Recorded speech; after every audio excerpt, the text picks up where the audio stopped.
আসসালামু আলাইকুম, আশা করি সবাই ভালো আছেন। আজ আপনাদের জন্য রয়েছে মজাদার বাটার চিকেন রেসিপি। আজকের রেসিপিটা আমি একটু ভিন্নভাবে সাজিয়েছি এবং এর স্বাদও হবে অসাধারণ।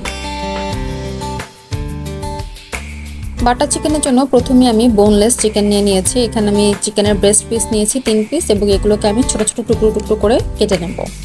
এখানে চিকেন যে শুধু বোনলেসই হতে হবে তা নয়, এখানে উইথ বোনও নেওয়া যাবে এবং আপনার ইচ্ছা মতো যে কোনো সাইজের শেপ করেও চিকেন কেটে নিতে পারবেন। এবার চিকেনগুলো আমি ওয়াশ করে নিয়ে একটা পাত্রে নিয়ে নেব ম্যারিনেশনের জন্য।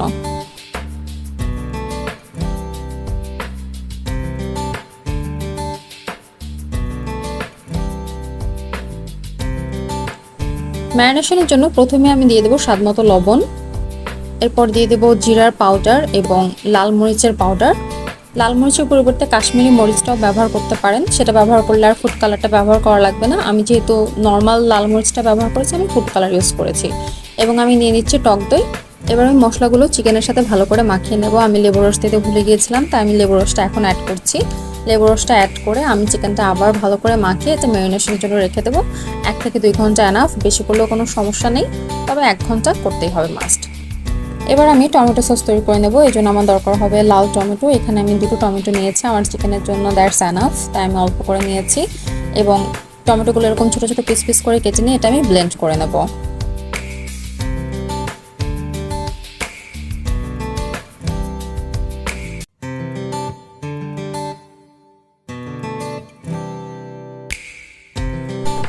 এবার আলাদা একটি পাত্রে আমি ব্লেন্ড করে নেওয়া টমেটোগুলো ফার্স্টে দিয়ে দেব এবং এরপরে এতে দিয়ে দেব সামান্য একটু পানি। সাথে এবার আমি এটার সাথে কিছু গোটা মশলা অ্যাড করব। আমি একটুখানি দারুচিনি দিয়েছি ভেঙে অল্প, যেহেতু আমার এখানে সসের পরিমাণটা খুব কম। আমি কয়েক পিস লবঙ্গ দিয়েছি, একটু এলাচি দিয়েছি এবং এটা আমি একটু ফুটতে সময় দেব। একটু যখন ফুটে আসবে এবার আমি এখানে পাউডার মশলাগুলো অ্যাড করব। প্রথমে আমি দিয়েছি একটু আদার গুঁড়ো, একটু রসুনের গুঁড়ো, এরপর আমি একটু মরিচের গুঁড়ো দিয়েছি, স্বাদ মতো লবণ দিয়েছি এবং একটুখানি লেবুর রস দিয়েছি। এটা চাইলে পরেও অ্যাড করা যাবে, আমি একটু আগেই অ্যাড করেছি। এবং এরপর এতে আমি বাটার অ্যাড করে দিয়ে এটা আমি জাল দেবো যতক্ষণ না পর্যন্ত এটা সম্পূর্ণ শুকিয়ে সুন্দর একটা গ্রেভি তৈরি হবে।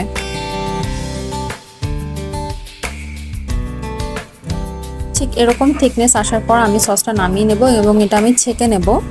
এর থেকে গোটা মশলাগুলো এবং টমেটোর যে দানাগুলো থাকে সেগুলো যেন কোনোটাই আমার চিকেনে না যায়, সেজন্য আপনারা ভিডিওতে দেখতেই পাচ্ছেন আমি কিভাবে ছেঁকে নিয়েছি।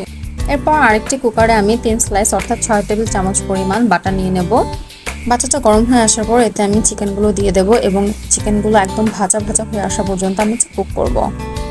হিটটা একদম খুব বেশি থাকবে না, একদম একটু মিডিয়াম হিট থাকবে, যেন আমার চিকেনগুলো পারফেক্টলি কুকড হয়, সেদ্ধ হয় ভালো করে এবং একটু ভাজা ভাজা সুন্দর একটা স্মেলি ফ্লেভার আসে বাটার থেকে।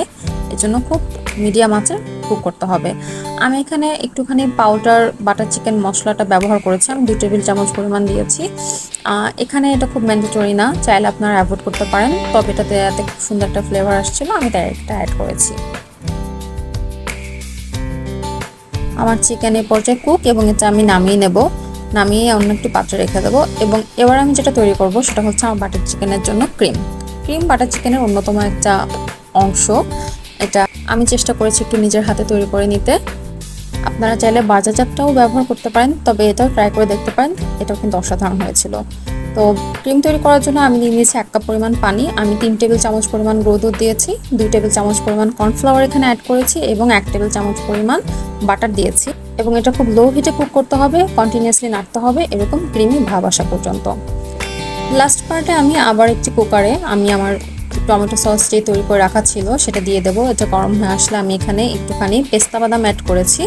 এরপর আমি এখানে দিয়ে দিয়েছি আমার ম্যারিনেশনের পরে যে মশলাটুকু ছিল, মশলার ফ্লেভারটা যেন সস থেকে পাওয়া যায় এই জন্য আমি দিয়েছি। এরপর একটু খুব সামান্য পানি দিয়ে এটা আমি 1 মিনিটের মতো একটু কষিয়ে নেব মশলাটা। মশলাটা কষানো হয়ে এলে এতে আমি দিয়ে দেবো 1 টেবিল চামচ পরিমাণ চিনি এবং এরপরেই আমার রান্না করে রাখা চিকেনগুলো আমি এতে অ্যাড করে দেব।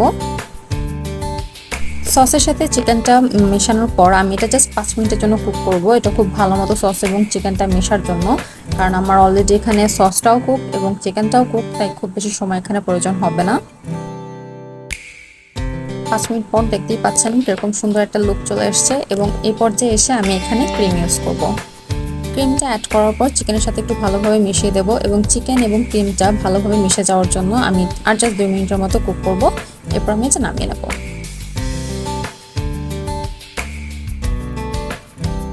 So this is the final look. তৈরি হয়ে গেল মজাদার বাটার চিকেন। এখন পরিবেশন করুন এবং উপভোগ করুন পরিবারের সকলে।